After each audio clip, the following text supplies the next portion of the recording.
El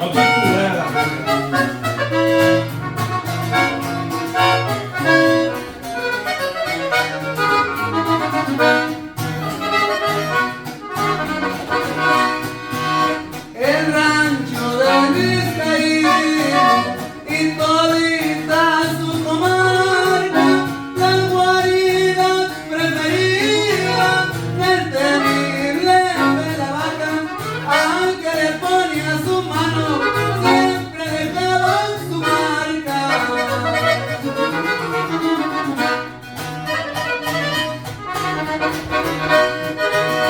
Raimundo Burgos su nombre, todo mundo le temía, sería por su mala fama que todos le conocían, perseguido por la ley, la vaca le decía.